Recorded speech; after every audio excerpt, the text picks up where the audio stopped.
ਵਾਹਿਗੁਰੂ ਜੀ ਕਾ ਖਾਲਸਾ ਵਾਹਿਗੁਰੂ ਜੀ ਕੀ ਫਤਿਹ। ਮੈਂ ਤੁਹਾਡੀ ਹੋਸਟ ਨੀਲਮ ਕੌਰ ਤੇ ਮੈਂ ਟੀਵੀ 84 ਦੇ ਸਾਰੇ ਦਰਸ਼ਕਾਂ ਤੇ ਸਰੋਤਿਆਂ ਦਾ ਦਿਲੀ ਸਵਾਗਤ ਕਰਦੀ ਹਾਂ ਪ੍ਰੋਗਰਾਮ ਸੱਚੋ ਸੱਚ ਵਿੱਚ, ਜਿਹੜੇ ਇਸ ਪ੍ਰੋਗਰਾਮ ਨੂੰ ਦੇਸ਼ਾਂ ਵਿਦੇਸ਼ਾਂ 'ਚ ਬੈਠ ਕੇ ਦੇਖਦੇ ਸੁਣ ਰਹੇ ਨੇ। ਖਾਲਿਸਤਾਨ ਅਫੇਅਰਸ ਸੈਂਟਰ ਦੇ ਸੰਚਾਲਕ ਡਾਕਟਰ ਅਮਰਜੀਤ ਸਿੰਘ ਜੀ ਰੋਜ਼ਾਨਾ ਦੀ ਤਰ੍ਹਾਂ ਸਟੂਡੀਓ ਵਿੱਚ ਮੇਰੇ ਨਾਲ ਮੌਜੂਦ ਹਨ। ਆਓ ਨਾ ਮਿਲ ਕੇ ਪ੍ਰੋਗਰਾਮ ਦੀ ਸ਼ੁਰੂਆਤ ਕਰਦੇ ਹਾਂ। ਜੀ ਡਾਕਟਰ ਸਾਹਿਬ, ਵਾਹਿਗੁਰੂ ਜੀ ਕਾ ਖਾਲਸਾ ਵਾਹਿਗੁਰੂ ਜੀ ਕੀ ਫਤਿਹ। ਜੀ ਡਾਕਟਰ ਸਾਹਿਬ, ਤੁਹਾਡਾ ਬਹੁਤ ਬਹੁਤ ਸਵਾਗਤ ਹੈ ਪ੍ਰੋਗਰਾਮ ਸੱਚੋ ਸੱਚ ਵਿੱਚ। ਬਹੁਤ ਸ਼ੁਕਰੀਆ ਜੀ ਡਾਕਟਰ ਸਾਹਿਬ, ਅੱਜ 13 ਅਕਤੂਬਰ 2016 28 ਅਸੂ ਨਾਨਕਸ਼ਾਹੀ ਸੰਮਤ 548 ਦਾ ਦਿਨ ਹੈ। ਤੇ ਡਾਕਟਰ ਸਾਹਿਬ, ਪ੍ਰੋਗਰਾਮ ਦੇ ਸ਼ੁਰੂ ਵਿੱਚ ਤੁਸੀਂ ਅੱਜ ਦੇ ਜਿਹੜੇ ਅਹਿਮ ਮਸਲੇ ਹਨ ਉਹਨਾਂ ਵਿੱਚ ਜਿਹੜਾ ਅੱਜ ਦਾ ਪਹਿਲਾ ਮਸਲਾ ਉਸ ਬਾਰੇ ਤੁਸੀਂ ਕੀ ਕਹਿਣਾ ਚਾਹੋਗੇ? ਦੇਖੋ ਜੀ, ਹੁਣ ਜ਼ਮਾਨਾ ਨੱਚਣ ਦਾ ਆ ਗਿਆ, ਡਾਂਸ ਦਾ ਆ ਗਿਆ। ਇਸ ਵਾਰ ਦਾ ਜਿਹੜਾ ਲਿਟਰੇਚਰ ਦਾ ਨੋਬਲ ਪ੍ਰਾਈਜ਼ ਵੀ ਹੈ, ਉਹ ਵੀ ਇੱਕ ਮਿਊਜ਼ਿਕ ਕੰਪੋਜ਼ ਕਰਨ ਵਾਲੇ ਔਰ ਨਵਾਂ ਟ੍ਰੈਂਡ, ਨਿਊ ਜਨਰੇਸ਼ਨ, ਦਿਲਾਂ ਦੀ ਧੜਕਣ ਜੀ, ਉਸ ਨੂੰ ਮਿਲਿਆ। ਪਰ ਜਿਸ ਡਾਂਸ ਦੀ ਅਸੀਂ ਗੱਲ ਕਰ ਰਹੇ ਹਾਂ, ਇਹ ਪੋਲੀਟੀਕਲ ਡਾਂਸ ਹੈ। ਔਰ ਅੱਜ ਬਹੁਤ ਸਾਰੇ ਅਖਬਾਰਾਂ ਨੇ ਇੱਕ ਹੈਡਲਾਈਨ ਕੈਰੀ ਕੀਤੀ, ਜਿਹੜੀ ਕਿ ਚਾਈਨੀਜ਼ ਐਮਬੈਸੀ ਦਿੱਲੀ ਦੇ ਇੱਕ ਅਧਿਕਾਰੀ ਨੇ ਕਹੀ। ਉਹਨੇ ਕਿਹਾ ਜੀ ਕਿ dragon and elephant can dance together in the room. ਜੀ, ਹੁਣ ਡਰੈਗਨ ਜਿਹੜਾ ਹੈ ਇਹ ਚਾਈਨਾ ਦਾ ਆਲਮੋਸਟ ਉਹਨਾਂ ਦੇ ਕਲਚਰ ਨੂੰ ਰਿਪਰੈਜ਼ੈਂਟ ਕਰਦਾ ਹੈ। ਉਸ ਦਾ ਇੱਕ ਰੈਪਟਾਈਲ ਸਨੇਕ ਟਾਈਪ ਬਾਡੀ ਵੀ ਹੈ, ਪਰ ਉਹ ਮੂੰਹ ਚੋਂ ਫਾਇਰ ਜਿਹੜੀ ਆ ਅੱਗ ਕਰਦਾ। ਉਹਨਾਂ ਦਾ ਜਿਹੜਾ ਈਵਨ ਐਨੂਅਲ ਕੈਲੰਡਰ ਹੁੰਦਾ ਹੈ ਉਹ ਵੀ ਈਅਰ ਆਫ ਦਾ ਡਰੈਗਨ ਹੁੰਦਾ ਹੈ। ਸੋ ਚਾਈਨਾ ਨੂੰ ਜਦੋਂ ਰਿਪਰੈਜ਼ੈਂਟ ਕਰਨਾ ਹੈ ਜਾਂ ਜਦੋਂ ਵੀ ਕੋਈ ਫਰੇਜ਼ ਚਾਈਨਾ ਵਰਡ ਨਾ ਵੀ ਇਸਤੇਮਾਲ ਕਰਨ ਤਾਂ ਫਿਰ ਡਰੈਗਨ ਕਰਦੇ ਨੇ। ਹਾਲਾਂਕਿ ਭਾਰਤ ਤਾਂ ਬੇਸਿਕਲੀ ਪੂਜਾ ਤਾਂ ਸੱਪਾਂ ਦੀ ਕਰਦਾ ਹੈ, ਔਰ ਗੁੱਗੇ ਨਾਲ ਜੁੜਿਆ ਹੋਇਆ ਪਾਰਟ ਵੀ ਹੈ, ਔਰ ਰਾਜਸਥਾਨ ਦੇ ਵਿੱਚ ਮੰਦਿਰ ਹੈ। ਬਸ ਹਰ ਚੀਜ਼ ਦੀ ਪੂਜਾ ਚੂਹਿਆਂ ਦੇ ਵੀ ਕਰਦੇ, ਚੂਹਿਆਂ ਦਾ ਵੀ ਮੰਦਿਰ ਹੈ। ਪਰ ਬਹੁਤ ਵਾਰ ਕਿਉਂਕਿ ਭਾਰਤ ਦੇ ਜਿਹੜੇ ਉੱਤਰ ਪੂਰਬ ਦੇ ਜੰਗਲ ਸਨ ਅਸਾਮ ਦੇ, ਔਰ ਉਹਦੇ 'ਚ ਹਾਥੀਆਂ ਦੀ ਜਿਹੜੀ ਖਾਸ ਤੌਰ ਤੇ ਇੰਡੀਅਨ ਐਲੀਫੈਂਟ, ਔਰ ਇਸ ਲਈ ਅਮਰੀਕਾ 'ਚ ਵੀ ਇੰਡੀਆ ਦੀ ਜਿਹੜੀ ਪਛਾਣ ਰਹੀ ਹੈ ਬਹੁਤ ਵਾਰ ਉਹ ਐਲੀਫੈਂਟ ਦੇ ਨਾਲ ਤੇ ਜਾਂ ਸਨੇਕ ਚਾਰਮਰ, ਕਿਉਂਕਿ ਪਹਿਲਾਂ ਉਹ ਸਮਝਦੇ ਸੀ ਵੀ ਸਾਰੇ ਹੀ ਉੱਥੇ ਮਦਾਰੀ ਹੁੰਦੇ ਨੇ ਜਿਹੜੇ ਉਹਦੇ ਨਾਲ ਬੀਨ ਵਜਾ ਰਹੇ ਨੇ, ਸੱਪ ਕੱਢ ਰਹੇ ਨੇ, ਕਿਉਂਕਿ ਸੱਪ ਵੀ ਇੰਡੀਆ 'ਚ ਹੁੰਦੇ ਨੇ ਤੇ ਉਹ ਸਨੇਕ ਵਾਲੇ ਵੀ ਕੱਢਣ ਵਾਲੇ ਨੇ। ਸੋ ਇੰਡੀਆ ਦੀ ਇੱਕ ਪਛਾਣ ਜਿਹੜੀ ਸੀ ਉਹ ਸਨੇਕ ਚਾਰਮਰ ਕਿ ਸਪੇਰਾ, ਔਰ ਉਹਦੀ ਬੀਨ ਔਰ ਉਸ ਦਾ ਉਹ ਪਹਿਰਾਵਾ। ਫਿਰ ਥੋੜੀ ਦੇਰ ਬਦਲ ਕੇ ਜਾਦੂ ਦੇ ਨਾਲ ਵੀ ਜੁੜ ਗਿਆ ਪਾਰਟ। ਪਰ ਜਿਹੜੀ ਪਛਾਣ ਲਈ ਇੰਡੀਆ ਦਾ ਅਕਸਰ ਜ਼ਿਕਰ ਹੁੰਦਾ ਹੈ ਉਹ ਕਿਉਂਕਿ ਅਸਾਮ ਦੇ ਜੰਗਲਾਂ ਦੇ ਵਿੱਚ ਐਲੀਫੈਂਟ ਦਾ ਜ਼ਿਕਰ ਹੈ ਨਹੀਂ। ਹੁਣ ਤਾਂ ਖੈਰ ਹਾਥੀ ਦੰਦ ਦਾ ਜਿਹੜਾ ਕੰਮ ਹੋ, ਕਿਉਂਕਿ ਇਹ ਵੀ ਸਾਡੇ ਪੰਜਾਬੀ 'ਚ ਕਹਿੰਦੇ ਨੇ ਹਾਥੀ ਦੇ ਦੰਦ ਖਾਣ ਦੇ ਹੋਰ, ਦਿਖਾਣ ਦੇ ਹੋਰ। ਉਹ ਜਿਹੜੇ ਵਿਖਾਣ ਵਾਲਾ ਦੰਦ ਹੁੰਦਾ ਹੈ ਆਈਵਰੀ, ਉਹਦੇ 'ਚੋਂ ਬਣਦੀ ਹੈ। ਖਾਣ ਵਾਲੇ ਤਾਂ ਖਾ ਜਾਂਦਾ, ਹਾਥੀ ਉਹਦੇ ਨਹੀਂ ਬਣਦੇ, ਉਹਦੇ ਕਿਹੜਾ ਹਾਥੀ ਦੇ ਦੰਦ ਕੱਢੇ। ਲੇਕਿਨ ਉਹ ਜਿਹੜਾ ਆਈਵਰੀ ਹੈ, ਹਾਥੀਆਂ ਨੂੰ ਮਾਰ ਕੇ ਉਸ ਦੰਦ ਦਾ ਇਸਤੇਮਾਲ ਦੁਨੀਆ ਭਰ 'ਚ ਜਿਹੜਾ ਹੈ ਆਈਵਰੀ ਨਾਲ ਸੰਬੰਧਿਤ ਚੀਜ਼ਾਂ ਬਣਾਉਣ ਦਾ ਹੁੰਦਾ, ਜਿਸ ਤੇ ਪਾਬੰਦੀਆਂ ਨੇ ਬਹੁਤ ਸਾਰੀਆਂ, ਲੇਕਿਨ ਫਿਰ ਵੀ ਹਾਥੀ ਮਾਰੇ ਜਾਂਦੇ ਨੇ। ਔਰ ਸਾਡੇ ਵੀ ਇਤਿਹਾਸ ਜਦੋਂ ਅਸੀਂ ਹਾਥੀ ਦੇ ਜ਼ਿਕਰ ਨਾਲ ਦੇਖਦੇ ਤੇ ਜਦੋਂ ਅਸਾਮ ਦਾ ਮੈਂ ਜ਼ਿਕਰ ਕੀਤਾ ਤਾਂ ਕੁਦਰਤੀ ਇਹ ਵੀ ਆਇਆ ਕਿ ਵੀ ਜਿਹੜੀ ਇੱਕ ਖਾਸ ਗਿਫਟ ਉਸ ਵੇਲੇ ਦੇ ਅਸਾਮ ਦੇ ਰਾਜੇ ਰਤਨ ਰਾਏ ਨੇ, ਜਿਸ ਬਾਰੇ ਕਿਉਂਕਿ ਗੁਰੂ ਤੇਗ ਬਹਾਦਰ ਸਾਹਿਬ ਭਾਰਤ ਦੇ ਇਸ ਉੱਤਰ ਪੂਰਬ 'ਚ ਗਏ। ਅੱਜ ਵੀ ਢਾਕੇ ਦੇ ਵਿੱਚ ਚਿਟਾਗੋਂਗ ਦੇ ਵਿੱਚ ਗੁਰੂ ਤੇਗ ਬਹਾਦਰ ਸਾਹਿਬ ਨੌਵੇਂ ਪਾਤਸ਼ਾਹੀ ਦੀ ਇਤਿਹਾਸਕ ਗੁਰਦੁਆਰੇ ਨੇ। ਗੁਰੂ ਨਾਨਕ ਸਾਹਿਬ ਵੀ ਢਾਕਾ ਗਏ ਔਰ ਅਸਾਮ ਵੀ ਗਏ ਗੁਰੂ ਤੇਗ ਬਹਾਦਰ ਸਾਹਿਬ। ਔਰ ਉੱਥੇ ਅੱਜ ਵੀ ਧੋਗੜੀ ਨਾਂ ਦੀ ਥਾਂ ਦੇ ਉੱਤੇ ਧੋਗੜੀ ਸਾਹਿਬ ਨੂੰ ਕਹਿੰਦੇ ਨੇ, ਇੱਕ ਗੁਰਦੁਆਰਾ ਸਥਾਪਿਤ ਹੈ। ਔਰ ਇਹ ਉਹ ਪੀਰੀਅਡ ਸੀ ਜਦੋਂ ਕਿ ਟੱਕਰ ਚੱਲ ਰਹੀ ਸੀ ਅਸਾਮ ਦੇ ਵਿੱਚ ਵੀ, ਰਿਬੈਲੀਅਨ ਸੀ। ਔਰ ਔਰੰਗਜ਼ੇਬ ਨੇ ਜਿਹੜਾ ਉਸ ਇੱਕ ਰਾਜਪੂਤ ਰਾਜੇ, ਸ਼ਾਇਦ ਮਾਨ ਸਿੰਘ ਹੀ ਉਹਦਾ ਨਾਂ ਸੀ, ਉਹਨੂੰ ਫੌਜ ਦੇ ਕੇ ਭੇਜਿਆ ਸੀ ਉਹਨੂੰ ਸਪਰੈਸ ਕਰਨ ਦੇ ਲਈ। ਤੇ ਹੁਣ ਇਹ ਦੋਨੋਂ ਹੀ ਧਿਰਾਂ ਜਿਹੜੀਆਂ ਨੇ, ਮਾਨ ਸਿੰਘ ਵੀ ਔਰ ਅਸਾਮ ਦਾ ਰਾਜਾ ਵੀ ਗੁਰੂ ਤੇਗ ਬਹਾਦਰ ਸਾਹਿਬ ਦੇ ਸ਼ਰਧਾਲੂ ਸੀ, ਉਹਨਾਂ ਨਾਲ ਪਿਆਰ ਕਰਦੇ ਸੀ। ਸੋ ਗੁਰੂ ਸਾਹਿਬ ਨੇ ਫਿਰ ਉਹਨਾਂ ਦੇ ਵਿੱਚ ਜਿਹੜੀ ਹੈ ਉਹ ਆਪਸ ਦੇ ਵਿੱਚ ਜਿਹਨੂੰ ਤੁਸੀਂ ਅੱਜ ਦੇ ਪੀਰੀਅਡ 'ਚ ਕਹੋਗੇ ਕਿ ਡਿਪਲੋਮੈਟਿਕ ਕੰਪਰੋਮਾਈਜ਼, ਉਹਨਾਂ ਦੇ ਵਿੱਚ ਸੰਧੀ ਕਰਵਾਈ।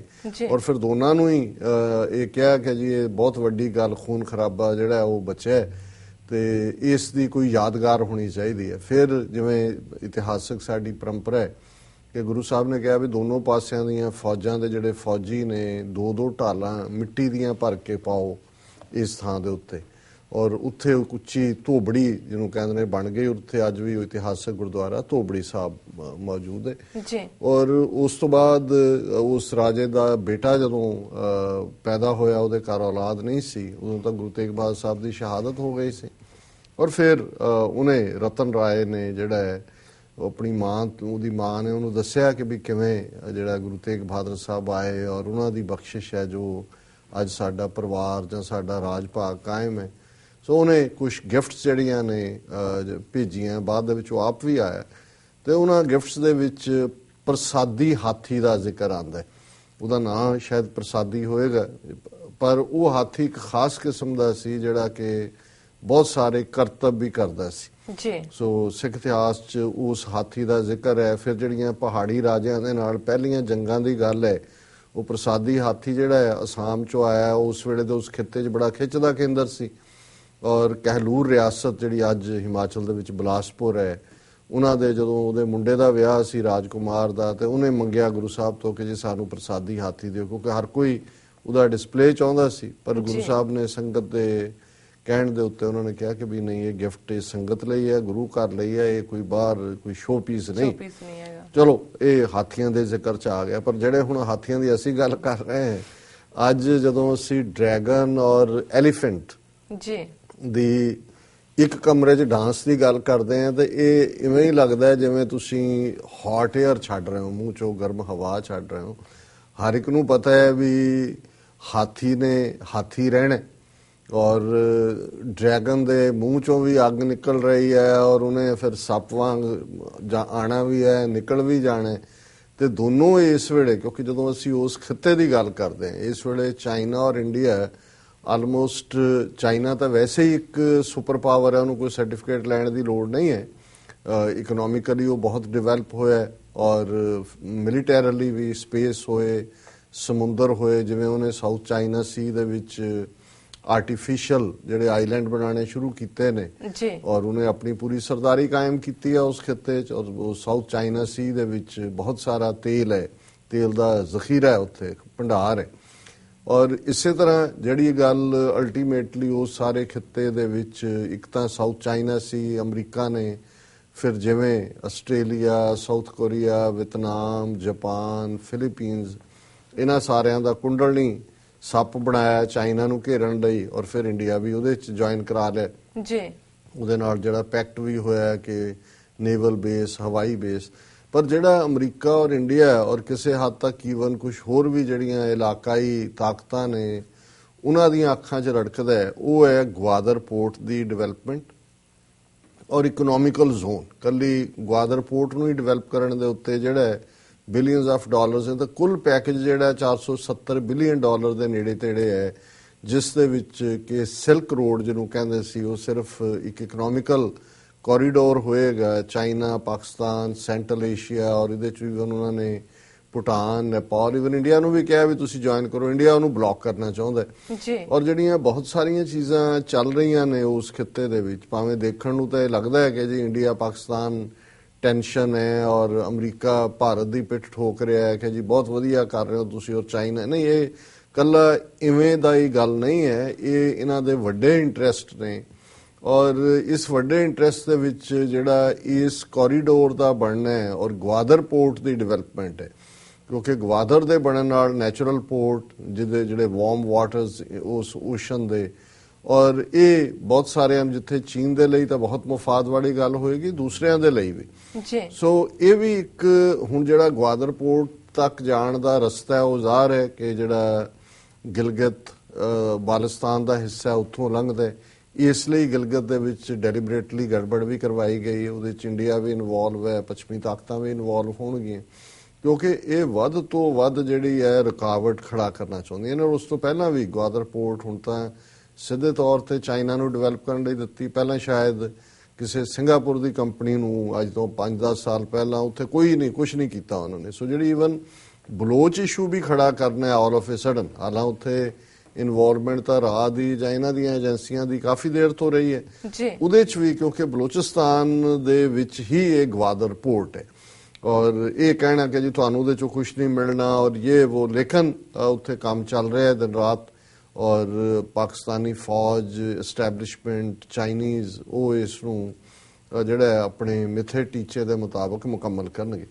ਹੁਣ ਇਹ ਜਿਹੜੇ ਮੁੱਦੇ ਨੇ ਜਦੋਂ ਅਸੀਂ ਇਹਨਾਂ ਦੇ ਕਿਉਂਕਿ ਭਾਰਤ ਨੇ ਅਲਟੀਮੇਟਲੀ ਆਉਣ ਵਾਲੇ ਟਾਈਮ 'ਚ ਆਪਣਾ ਜਿਹੜਾ ਨਾਨ ਅਲਾਈਨਮੈਂਟ ਦੀ ਲਾਈਨ ਛੱਡ ਕੇ ਜੀ ਪੂਰੀ ਤਰ੍ਹਾਂ ਅਮਰੀਕਾ ਦੇ ਖੈਮੇ ਨੂੰ ਚੁਣ ਲਿਆ ਔਰ ਈਵਨ ਜਿਹੜਾ ਰਸ਼ੀਆ ਦਾ ਜਿਵੇਂ ਅਸੀਂ ਜ਼ਿਕਰ ਕੀਤਾ ਸੀ ਕਿ ਰਸ਼ੀਆ ਦੇ 200 ਆਰਮੀ ਮੈਨ ਨੇ ਮਿਲਟਰੀ ਐਕਸਰਸਾਈਜ਼ ਪਾਕਿਸਤਾਨ 'ਚ ਕੀਤੀ। ਉਹਨਾਂ ਦੇ ਜਿਹੜਾ ਐਂਬੈਸਡਰ ਹੈ ਰਸ਼ੀਆ 'ਚ ਭਾਰਤ ਦਾ ਉਹਨੇ ਇਹਦੇ ਤੇ ਪ੍ਰੋਟੈਸਟ ਕੀਤਾ। ਔਰ ਹੁਣ ਕਿਉਂਕਿ ਬ੍ਰਿਕਸ ਮੀਟਿੰਗ ਦੇ ਲਈ ਜਿਹੜੀ ਗੋਆ 'ਚ ਚੱਲ ਰਹੀ ਹੈ ਪੁਤਿਨ ਵੀ ਉੱਥੇ ਪਹੁੰਚ ਗਿਆ ਔਰ ਉਹਦੇ 'ਚ ਬ੍ਰਾਜ਼ੀਲ ਰਸ਼ੀਆ ਇੰਡੀਆ ਚਾਈਨਾ ਔਰ ਸਾਊਥ ਅਫਰੀਕਾ ਉਹਨਾਂ ਦੇ ਨੁਮਾਇੰਦੇ ਨੇ ਔਰ ਹੁਣ ਇਹ ਪੁਤਿਨ ਨੂੰ ਥੋੜਾ ਬਹੁਤ ਜਿਹੜਾ ਉਹ ਪੱਠੇ ਪਾਣ ਦੀ ਕੋਸ਼ਿਸ਼ ਕਰ ਰਹੇ ਨੇ ਔਰ ਜਿਹੜੇ ਅਜੇ ਮਿਲਿਆ ਨਹੀਂ ਹੈ ਕੱਲ ਉਹਨੇ ਮਿਲਣਾ ਸਾਈਡ ਲਾਈਨਸ ਦੇ ਉੱਤੇ ਪੁਤਿਨ ਨੇ ਮੋਦੀ ਨੂੰ। ਔਰ ਜਿਹੜੀਆਂ ਮੀਡੀਆ ਰਿਪੋਰਟਸ ਨੇ ਕਿ ਵੀ ਜਿਹੜਾ ਇੰਡੀਆ ਉਹਨਾਂ ਕੋਲੋਂ ਟ੍ਰਾਇੰਫ S-400 air defence missile system ਜਿਹੜਾ ਹੈ ਉਹ ਬਾਏ ਕਰਨ ਦੇ ਲਈ ਤਿਆਰ ਹੈ ਔਰ ਉਹਨਾਂ ਦਾ ਇਹ ਦਾਅਵਾ ਹੈ ਕਿ ਜੀ ਉਹ 300 ਟਾਰਗੇਟ ਜਿਹੜੇ ਨੇ ਸਾਈਮਲਟੇਨੀਅਸਲੀ 400 ਕਿਲੋਮੀਟਰ ਦੇ ਏਰੀਆ ਦੇ ਵਿੱਚ ਹਿੱਟ ਕਰ ਸਕਦੇ। ਸੋ ਹੁਣ ਇਸ ਵੇਲੇ ਭਾਰਤ ਜਿਹੜਾ ਹੈ ਉਹ ਦੁਨੀਆ ਦਾ ਸਭ ਤੋਂ ਜ਼ਿਆਦਾ ਪੈਸੇ ਖਰਚਣ ਵਾਲਾ ਮੁਲਕ ਬਣਿਆ ਹਥਿਆਰਾਂ ਦੇ ਉੱਤੇ। ਉਹ ਅਸੀਂ ਬਾਅਦ ਚ ਉਹਦੀ ਦੂਸਰੀ ਹਕੀਕਤ ਦਾ ਜ਼ਿਕਰ ਕਰਾਂਗੇ ਵੀ ਗ੍ਰਾਸ ਰੂਟ ਲੈਵਲ ਦੇ ਉੱਤੇ ਲੋਕਾਂ ਦੀ ਜ਼ਿੰਦਗੀ ਦਾ ਕੀ ਹਾਲ ਹੈ ਉਹਦੇ ਲਈ ਇੱਕ ਸੈਗਮੈਂਟ ਮੈਂ ਚੁਣਿਆ। ਲੇਕਿਨ ਇਹ ਜਿਹੜੀ ਸਾਰੀ ਡਿਵੈਲਪਮੈਂਟ ਹੈ ਇਹ ਵੀ ਬੇਸ਼ੱਕ ਰਸ਼ੀਆ ਇਸ ਵੇਲੇ ਇੱਕ ਐਮਰਜਿੰਗ ਦੁਬਾਰਾ ਪਾਵਰ ਬਣੀ ਹੈ। ਚਾਈਨਾ ਦੇ ਨਾਲ ਵੀ ਉਹਨਾਂ ਨੇ ਆਪਣੇ ਸਬੰਧ ਸੁਧਾਰੇ ਨੇ ਔਰ ਦੂਸਰਾ ਪਾਰਟ ਜਿਹੜਾ ਇਸ ਇਕਨੋਮਿਕਲ ਕੋਰੀਡੋਰ ਦੇ ਨਾਲ ਅਸੀਂ ਦੇਖਦੇ ਹਾਂ ਕਿ ਵੀ ਸਾਰਕ ਦੀ ਗੱਲ ਅਸੀਂ ਕੱਲ ਕੀਤੀ ਸੀ ਕਿ ਭਾਰਤ ਨੇ ਜੇ ਸਾਰਕ ਦਾ ਤਜਰਬਾ ਫੇਲ ਕੀਤਾ ਹੈ ਔਰ ਅੱਜ ਅਮਰੀਕਾ ਦੇ ਵੀ ਇੱਕ ਸਪੋਕਸਮੈਨ ਨੇ ਕਿਹਾ ਕਿ ਜਿੱਦਾਂ ਏਸ਼ੀਆਨ ਦੂਜੇ ਗਰੁੱਪ ਡਿਵੈਲਪ ਕੀਤੇ ਉਹਨਾਂ 'ਚ ਵੀ ਬਾਰਡਰ ਝਗੜੇ ਸੀ ਕਨਫਲਿਕਟ ਸੀ ਔਰ ਅਸੀਂ ਸਮਝਦੇ ਸੀ ਕਿ ਸਾਰਕ ਦੇ ਨਾਲ ਇਹ ਗੱਲ ਘਟੇਗੀ ਪਰ ਇਹ ਗੱਲ ਜਿਹੜੀ ਹੈ ਉਹ ਕਾਮਯਾਬੀ ਵੱਲ ਨਹੀਂ ਗਈ।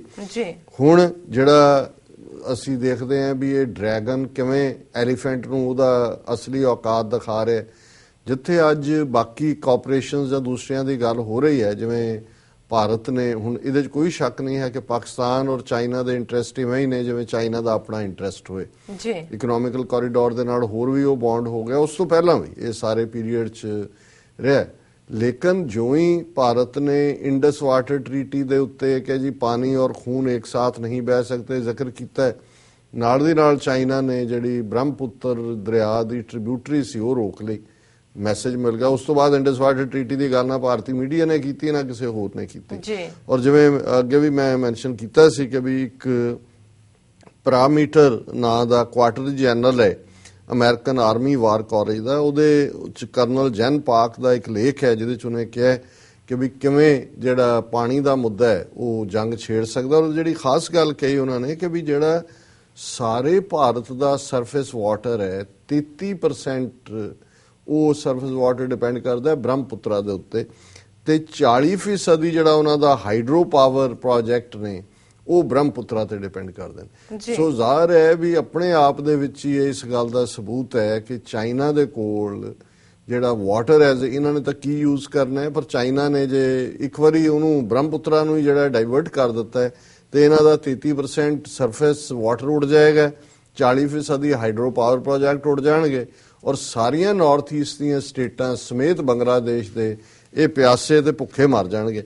ਹੁਣ ਦੂਸਰੀ ਗੱਲ ਜਿਹੜੀ ਭਾਰਤ ਨੇ ਕੀਤੀ ਕਿ ਜੀ ਅਸੀਂ ਸਰਹੱਦ ਸੀਲ ਕਰ ਦੇਵਾਂਗੇ ਪਾਕਿਸਤਾਨ ਦੇ ਨਾਲ ਔਰ ਲਗਭਗ 3323 ਕਿਲੋਮੀਟਰ ਬਾਰਡਰ ਹੈ ਭਾਰਤ ਔਰ ਪਾਕਿਸਤਾਨ ਦਾ ਲੱਗਦਾ। ਚੀਨ ਨੇ ਫੌਰਨ ਇਹਦੇ ਤੇ ਰਿਐਕਟ ਕੀਤਾ ਕਿ ਇਟ ਇਜ਼ ਇਰਰੈਸ਼ਨਲ ਔਰ ਜਦੋਂ ਤੁਸੀਂ ਇਰਰੈਸ਼ਨਲ ਦਾ ਅੱਡ-ਅੱਡ ਅਰਥ ਦੇਖਦੇ ਹੋ ਇਹਨਾਂ ਦੇ ਹਿੰਦੀ ਪੰਜਾਬੀ ਡਿਕਸ਼ਨਰੀ 'ਚ ਤਾਂ ਉਹਦੇ 'ਚ ਮੂਰਖਾਨਾ ਵੀ ਆਉਂਦਾ ਹੈ ਵਿਵੇਕਹੀਨ ਗਿਆਨਹੀਨ ਕਿ ਵੀ ਇਹ ਮੂਰਖਾਨਾ ਫੈਸਲਾ ਹੈ ਔਰ ਉਹਦੇ ਤੇ ਜਿਵੇਂ ਚੀਨ ਨੇ ਇੱਕਦਮ ਰਿਐਕਟ ਕੀਤਾ ਮੈਨੂੰ ਵੀ ਲੱਗਿਆ ਵੀ ਚਾਈਨਾ ਦਾ ਇਹ ਸਟਾਈਲ ਨਹੀਂ ਹੈ। ਚਾਈਨਾ ਹਮੇਸ਼ਾ ਜਿਹੜਾ ਉਹ ਐਕਟ ਦੇ ਨਾਲ ਗੱਲ ਕਰਦੇ ਨੇ। ਫਿਰ ਸਮਝ ਆਇਆ ਕਿ ਵੀ ਇਹ ਜਿਹੜਾ ਚੀਨ ਦਾ ਪਾਕਿਸਤਾਨ ਨਾਲ ਲੱਗਦਾ ਏਰੀਆ ਹੈ ਇਹ ਵੀ ਭੁੱਟੋ ਦੇ ਜ਼ਮਾਨੇ 'ਚ ਜਿਹੜਾ ਉਹ ਬਾਰਗੇਨ ਕੀਤਾ ਚੀਨ ਨੇ ਕੁਝ ਏਰੀਆ ਦਿੱਤਾ ਉਧਰੋਂ ਲਿਆ ਸਾਰੀ ਰੋਡ ਹੀ ਉਹਦੇ ਨਾਲ ਜੁੜੀ ਹੋਈ ਹੈ ਔਰ ਕਸ਼ਮੀਰ ਦਾ ਹੀ ਉਹ ਇਲਾਕਾ ਜਿਹੜਾ ਲਦਾਖ ਰੀਜਨ ਦੇ ਵਿੱਚ ਜਿਹੜੀ 62 ਦੇ ਵਿੱਚ ਚੀਨ ਨੇ ਐਡਵਾਂਸਮੈਂਟ ਕੀਤੀ, ਹਜ਼ਾਰਾਂ ਕਿਲੋਮੀਟਰ ਧਰਤੀ ਲਈ ਹੈ। ਉਹਨਾਂ ਦੇ ਵਿੱਚ ਲੱਦਾਖ ਜਿਹੜਾ ਕਿ ਜੰਮੂ ਕਸ਼ਮੀਰ ਦਾ ਹਿੱਸਾ ਹੈ, ਔਰ ਚੀਨ ਜਿਹੜਾ ਉਹ ਤਾਂ ਭਾਰਤ ਨੂੰ ਕਹਿ ਰਿਹਾ ਵੀ ਪਹਿਲਾਂ ਸਾਡੇ ਨਾਲ ਬਾਉਂਡਰੀਜ਼ ਡਿਸਾਈਡ ਕਰੋ। ਉਹਨਾਂ ਦਾ ਅਰੁਣਾਚਲ ਪ੍ਰਦੇਸ਼ ਦੇ ਉੱਤੇ ਵੀ ਕਲੇਮ ਹੈ ਜਿਹਨੂੰ ਉਹ ਸਾਊਥ ਤਿੱਬਤ ਕਹਿੰਦੇ ਨੇ। ਸੋ ਚੀਨ ਨੂੰ ਇਹ ਲੱਗਾ ਕਿ ਵੀ ਇਸ ਬਹਾਨੇ ਦੇ ਨਾਲ ਸੋ ਜ਼ਾਹਰ ਹੈ ਕਿ ਵੀ ਇਹ ਜਿਹੜਾ ਹੈ ਜੀ 2019 ਤੱਕ ਅਸੀਂ ਇਹ ਨਹੀਂ ਹੋਏਗਾ, ਕਿਉਂਕਿ ਜਿਵੇਂ ਚੀਨ ਨੇ ਕਿਹਾ, ਚੀਨ ਦੀ ਸਖਤ ਵਾਰਨਿੰਗ ਹੈ। ਉਹਨਾਂ ਦਾ ਇਹ ਮੂਰਖਾਨਾ ਕਹਿਣ ਦਾ ਮਤਲਬ ਇਹ ਹੈ ਵੀ ਤੁਸੀਂ ਇੱਧਰ ਕਰ ਕੋਟੇ ਇੱਧਰ ਖਾਓਗੇ ਕਿ ਵੀ ਇਸ ਪਾਸੇ ਨੂੰ। ਔਰ ਫਿਰ ਇਹਦਾ ਦੂਸਰਾ ਪਾਰਟ ਇਹ ਆ ਜਾਂਦਾ ਇਸ ਸਾਰੇ ਦੇ ਵਿੱਚ ਕਿ ਹੁਣ ਤੱਕ ਯੂਨਾਈਟਿਡ ਨੇਸ਼ਨਸ ਦੇ ਥੱਲੇ ਔਰ ਜਿਹੜੇ ਮੈਪ ਦੁਨੀਆ 'ਚ ਗਲੋਬਲੀ ਬਣਦੇ ਨੇ, ਜੰਮੂ ਕਸ਼ਮੀਰ ਨੂੰ ਜਿਹੜਾ ਹੈ ਉਹ ਵਿਵਾਦਤ ਇਲਾਕਾ ਦੱਸਿਆ ਜਾਂਦਾ, ਡਿਸਪਿਊਟਡ ਟੈਰੀਟਰੀ। ਨਾ ਇੰਡੀਆ ਕਲੇਮ ਕਰ ਸਕਦਾ ਹੈ ਕਿ ਉਹਦਾ ਹਿੱਸਾ, ਨਾ ਪਾਕਿਸਤਾਨ ਕਲੇਮ ਕਰ ਸਕਦੇ। ਤੇ ਜੇ ਤੁਸੀਂ ਔਰ ਜਿਹੜੀ ਉੱਥੇ ਲਾਈਨ ਹੈ ਬਾਰਡਰ, ਉਹ ਕੋਈ ਇੰਟਰਨੈਸ਼ਨਲ ਬਾਰਡਰ ਨਹੀਂ ਹੈ, ਉਹ ਲਾਈਨ ਆਫ ਕੰਟਰੋਲ ਹੈ ਜੀ। ਤੇ ਜੇ ਉੱਥੇ ਤਾਰਾਂ ਲੱਗ ਜਾ, ਹੁਣ ਪੰਜਾਬ ਤੇ ਇਹਨਾਂ ਨੇ ਤਾਰ ਲਾਈ ਹੈ, ਜਿਹੜਾ ਵੀ ਪੰਜਾਬ ਦਾ 553 ਕਿਲੋਮੀਟਰ ਬਾਰਡਰ ਹੈ, ਪਰ ਉਹ ਇੰਟਰਨੈਸ਼ਨਲ ਬਾਰਡਰ ਹੈ, ਉਹਦੇ 'ਚ ਕੋਈ ਰੌਲਾ ਨਹੀਂ ਹੈ। ਸੋ ਜੇ ਇੱਧਰ ਤਾਰ ਲੱਗ ਜਾਂਦੀ ਹੈ, ਇਹਦਾ ਮਤਲਬ ਇਹ ਹੈ ਕਿ ਵੀ ਬਾਰਡਰ ਪੱਕਾ ਬਣ ਗਿਆ। ਫਿਰ ਤਾਂ ਜਿਹੜਾ ਕਸ਼ਮੀਰ ਦਾ, ਜੰਮੂ ਕਸ਼ਮੀਰ ਦੇ ਲੋਕਾਂ ਦਾ ਹੱਕ ਹੈ ਕਿ ਉਹਨਾਂ ਨੇ ਰੈਫਰੈਂਡਮ ਦੇ ਨਾਲ ਆਪਣੀ ਕਿਸਮਤ ਘੜਨੀ ਹੈ, ਉਹ ਹੱਕ ਖਤਮ ਹੋ ਜਾਂਦਾ ਹੈ। ਸੋ ਗੱਲ ਅਲਟੀਮੇਟਲੀ ਇਹ ਵਾਟਰ ਹੋਏ, ਇਕੱਲਾ ਬ੍ਰਹਮਪੁੱਤਰ ਨਹੀਂ, ਸਤਲੁਜ ਕਿੱਥੋਂ ਨਿਕਲਦਾ ਜੀ, ਇੰਡਸ ਦਾ ਬੇਸ ਕਿੱਥੇ ਹੈ। ਸੋ ਕੁੱਲ ਮਿਲਾ ਕੇ ਚੀਨ ਨੇ ਜਿੱਥੇ ਇਹ ਸਾਰੇ ਆਪਣੇ ਡਰੈਗਨ ਨੇ ਆਪਣੀ ਜਿਹਨੂੰ ਫਾਇਰ ਸਪਿਊਇੰਗ ਹੈ ਇਹ ਕੱਢਿਆ, ਉੱਥੇ ਨਾਲ ਦੀ ਨਾਲ ਜਿਹੜੀ ਇੱਕ ਸਟੋਰੀ ਤਿੱਬਤ ਦੀ ਮੀਡੀਆ ਦੇ ਹਵਾਲੇ ਨਾਲ ਹੈ ਕਿ Tibet gives upper hand to China over India, Chinese media. So ਉਹਦੇ 'ਚ ਉਹਨਾਂ ਨੇ ਇਹੀ ਨਹੀਂ ਵੀ Tibet roof of the world ਹੈ ਔਰ ਭਾਰਤ ਦੇ ਸਾਰੇ ਸ਼ਹਿਰ ਜਿੰਨੇ ਨੇ ਉਹ ਜਿਵੇਂ ਇਹਨਾਂ ਦੀ ਮਿਸਾਈਲ ਫਾਇਰ ਕਰਨ ਹੁੰਦਾ ਐਸ ਦਾ ਕ੍ਰੋ ਫਲਾਈਜ਼, ਜਿਵੇਂ ਕਾਂ ਉੱਡਦਾ ਤੇ ਉਹ ਸਾਰੇ ਜਿਹੜੇ ਨੇ 300 ਕਿਲੋਮੀਟਰ ਜਾਂ 300 ਮੀਲ ਦੇ ਦਾਇਰਾ ਕਾਰ 'ਚ ਆ ਜਾਂਦੇ ਨੇ ਚੀਨ ਦੇ। ਸੋ ਉਹਨਾਂ ਨੂੰ ਕੋਈ ਨਿਊਕਲੀਅਰ ਵੀ ਇਸਤੇਮਾਲ ਕਰਨ ਦੀ ਲੋੜ ਨਹੀਂ ਹੈਗੀ। ਪਰ ਜਿਹੜੀ ਗੱਲ ਇਹਨਾਂ ਨੇ ਇਹ ਕਿਹਾ ਕਿ ਜੀ ਇਹ ਜਿਹੜਾ ਫਾਰਮੂਲਾ ਹੈ one belt one road, silk road ਦਾ ਫਾਰਮੂਲਾ ਇਹ ਹੈ, ਇਹਦੇ ਨਾਲ ਜਿਹੜਾ ਚਾਈਨਾ ਦਾ ਅਪਰ ਹੈਂਡ ਹੁੰਦਾ ਔਰ ਇਹਦੇ ਨਾਲ ਨੇਪਾਲ ਔਰ ਬੰਗਲਾਦੇਸ਼ ਜਿਹੜੇ ਨੇ ਉਹ ਵੀ ਤਿੱਬਤ ਦੇ ਨਾਲ ਜਿਹੜਾ, ਔਰ ਇਸ ਵੇਲੇ ਉਹਨਾਂ ਦੀ ਜਿਹੜੀ ਚੀਨ ਦੀ ਪ੍ਰਾਇੋਰਟੀ ਹੈ ਤਿੱਬਤ ਦੇ ਵਿੱਚ ਬਿਲਕੁਲ ਬੜੀ ਕੁਇਕਲੀ ਉਹਨਾਂ ਨੇ ਵੈਸੇ ਵੀ ਬੀਜਿੰਗ ਤੋਂ ਲਹਾਸਾ ਤੱਕ, ਚੀਨ ਦੀ ਕੈਪੀਟਲ ਤੋਂ ਤਿੱਬਤ ਦੀ ਕੈਪੀਟਲ ਤੱਕ ਜਿਹੜੀ ਉਹਨਾਂ ਦੀ ਰੇਲਵੇ ਹੈ ਇੰਨੀ ਫਾਸਟ ਹੈ ਔਰ ਉਹਦੇ 'ਚ ਅਗਲੇ ਮੈਂ 3 ਸਾਲ ਦੀ ਬੁਕਿੰਗ ਹੋਈ ਹੈ। ਔਰ ਉਹ ਇੱਕ ਆਪਣੇ ਆਪ ਦੇ ਵਿੱਚ ਇੱਕ ਮਿਰੇਕਲ ਹੈ ਅੱਜ ਦੀ ਟੈਕਨੋਲੋਜੀ ਦੇ ਵਰਲਡ ਦਾ। ਔਰ ਉਹਨਾਂ ਨੇ ਜਿਹੜਾ ਇੱਕ ਰੋਡ ਦੀ, ਸਿਲਕ ਰੋਡ ਦੀ ਗੱਲ ਤਾਂ ਹੈ ਹੀ ਆ, ਉਹਦੇ ਨਾਲ ਉਹਨਾਂ ਨੇ ਕਿਹਾ ਕਿ ਵੀ ਇਹ ਜਿਹੜਾ ਸਾਰੇ ਵੈਸਟਰਨ ਪ੍ਰੋਵਿੰਸ ਨੇ, ਸਿਟੀਜ਼ ਨੇ, ਆਟੋਨੋਮਸ ਰੀਜਨ ਨੇ, ਉਹ ਉਹਨਾਂ ਨੇ ਲਿੰਕ ਕਰਨੇ ਨੇ। ਔਰ ਉਹਨਾਂ ਦੀ ਜਿਹੜੀ ਇਸ ਵੇਲੇ ਚੀਨ ਦਾ ਅਦਰ ਤਾਂ ਇਹਨੂੰ ਨੇਪਾਲ ਦੀ ਟ੍ਰੇਡ ਤੇ ਵੀ ਹੈ। ਜਦੋਂ ਇਹ ਇਨਫਰਾਸਟ੍ਰਕਚਰ ਤਿੱਬਤ ਵਾਲਾ ਡਿਵੈਲਪ ਹੋ ਜਾਂਦਾ ਹੈ, ਹੁਣ ਨੇਪਾਲ ਦੀ ਜਿਹੜੀ ਭਾਰਤ ਨਾਲ ਟ੍ਰੇਡ ਹੈ, ਟੋਟਲ ਟ੍ਰੇਡ ਜਿੰਨੀ ਨੇਪਾਲ ਦੀ ਹੈ 60 ਤੋਂ 70% ਭਾਰਤ ਨਾਲ ਹੈ, ਸਿਰਫ 10% ਚੀਨ ਨਾਲ ਹੈ। ਔਰ ਚਾਈਨਾ ਤਿੱਬਤ ਦੇ ਵਿੱਚ ਜਿਹੜਾ ਆਪਣਾ ਇਨਫਰਾਸਟ੍ਰਕਚਰ ਡਿਵੈਲਪ ਕਰਕੇ ਜਿਹੜਾ ਫਿਰ ਨੇਪਾਲ ਦੇ ਨਾਲ ਉਹਦਾ ਲੱਗਦਾ ਹੈ ਬਾਰਡਰ, ਉਹ ਸਾਰੀ ਟ੍ਰੇਡ ਵੀ ਜਿਹੜਾ ਚਾਈਨਾ ਅਲਟੀਮੇਟਲੀ ਉਹਦਾ ਇੱਕ ਵੱਡਾ ਹਿੱਸਾ ਲੈਣਾ ਚਾਹੁੰਦਾ। ਸੋ ਕੁੱਲ ਮਿਲਾ ਕੇ ਮੈਂ ਸਮਝਦਾ ਹਾਂ ਵੀ ਹਾਥੀ ਜਿਹੜਾ ਹੈ ਉਹ ਆਪਣੀ ਸੁੰਡ ਦੇ ਨਾਲ ਉਹਦੇ ਕਿਹੜੇ ਉਹ ਫੁੱਲ ਹੁੰਦੇ ਨੇ, ਗੇਂਦੇ ਦੇ ਫੁੱਲਾਂ ਦਾ ਪਾ ਦਿੰਦੇ ਨੇ, ਹਾਥੀ ਦੀ ਪੂਜਾ ਕਰਦੇ ਨੇ। ਇਹ ਜਿਹੜੇ ਨੇ ਉਹ ਥਾਲੀ ਥੋੜੀ ਲੈ ਕੇ ਹਾਥੀ ਦੇ ਅੱਗੇ ਪੂਜਾ ਪਾਜਾ ਕਰ ਲੈਣ। ਅਲਟੀਮੇਟਲੀ ਜਿਹੜਾ ਆਉਣ ਵਾਲਾ ਪੀਰੀਅਡ ਵੀ ਹੈ, ਉਹ ਖਿੱਤਾ ਵੀ ਹੈ, ਔਰ ਗਲੋਬਲ ਲੈਵਲ ਤੇ ਵੀ ਜਿਹੜਾ ਮੇਨ ਰੋਲ ਹੈ ਉਹ ਫਾਇਰ ਸਪਿਊਇੰਗ ਔਰ ਸਨੇਕ ਰੈਪਟਾਈਲ ਮੂਵਿੰਗ ਡਰੈਗਨ ਦਾ ਹੈ, ਹਾਥੀ ਦਾ ਨਹੀਂ ਹੈ। ਸੋ ਇਹ ਡਾਂਸ ਜਿਹੜਾ ਹੈ, ਇਹ ਡਾਂਸ ਹੋਣਾ ਨਹੀਂ। ਇਹਦੇ 'ਚ ਹਾਥੀ ਭਾਵੇਂ ਆਪਣੀ ਸੁੰਡ ਜਿਹੜੀ ਆ ਘੁਮਾਈ ਜਾਏਗਾ, ਜਿਵੇਂ ਮੋਦੀ ਘੁਮਾ ਰਿਹਾ ਜਾਂ ਸਾਰੀ ਹਿੰਦੂਤਵੀ ਹਕੂਮਤ ਘੁਮਾ ਰਹੀ ਹੈ, ਲੇਕਿਨ ਡਰੈਗਨ ਨੂੰ ਬੜਾ ਕਲੀਅਰ ਹੈ, ਉਹਨੂੰ ਬਿਲਕੁਲ ਪਤਾ ਹੈ ਵੀ ਉਹਦਾ ਟਾਰਗੇਟ ਕੀ ਹੈ, ਉਹਨੇ ਕਿੱਧਰ ਜਾਣਾ ਹੈ ਔਰ ਉਹਨੇ ਕਿਵੇਂ। ਉਹਨਾਂ ਦਾ ਵੈਸੇ ਵੀ ਹਿਸਟਰੀ 'ਚ ਉਹਨਾਂ ਦਾ ਇੱਕ ਆਪਣਾ ਚਾਈਨੀਜ਼ ਸਿਵਲਾਈਜੇਸ਼ਨ ਜਿਹੜੀ ਹੈ, ਉਹਨਾਂ ਬਾਰੇ ਕਿਹਾ ਹੀ ਚਾਈਨੀਜ਼ ਆਪਣੇ ਆਪ ਨੂੰ ਮਿਡਲ ਕਿੰਗਡਮ ਕਹਿੰਦੇ ਨੇ। ਮਿਡਲ ਕਿੰਗਡਮ ਦਾ ਮਤਲਬ ਇਹ ਹੈ ਵੀ ਧਰਤੀ ਔਰ ਹੈਵਨ ਦੇ ਵਿਚਾਲੇ ਨੇ, ਉਹ ਸੈਂਟਰ 'ਚ ਨੇ ਕਿ ਜੇ ਹੈਵਨ 'ਚ ਜਾਣਾ ਹੈ ਤਾਂ ਉੱਥੋਂ ਲੰਘ ਕੇ ਜਾਣਾ ਪੈਣਾ। ਸੋ ਮਿਡਲ ਕਿੰਗਡਮ ਜਿਹੜਾ ਹੈ ਡਰੈਗਨ ਵਾਲਾ, ਉਹ ਇਹਨਾਂ ਦੇ ਇਹ ਤਾਂ ਪਤਾਲ 'ਚ ਜਾਂਦੇ ਨੇ। ਸੋ ਇਹਨਾਂ ਦੇ ਨਾਲ ਕੋਈ ਮੁਕਾਬਲਾ ਨਹੀਂ ਹੈ। ਸੋ ਜੀ ਡਾਕਟਰ ਸਾਹਿਬ, ਤੁਹਾਡਾ ਬਹੁਤ ਬਹੁਤ ਸ਼ੁਕਰੀਆ ਜੀ। ਜਿਹੜਾ ਸੈਗਮੈਂਟ ਸੀ ਤੁਹਾਡਾ, ਤੁਸੀਂ ਸਾਡੇ ਦਰਸ਼ਕਾਂ ਨਾਲ ਵਿਚਾਰਿਆ ਹੈਗਾ। ਇੱਥੇ ਲੈਣੇ ਬ੍ਰੇਕ। ਵੀਅਰਸ, ਤੁਸੀਂ ਕਿਤੇ ਨਹੀਂ ਜਾਣਾ, ਮਿਲਦੇ ਹਾਂ ਆਫਟਰ ਦਿਸ ਸ਼ਾਰਟ ਬ੍ਰੇਕ।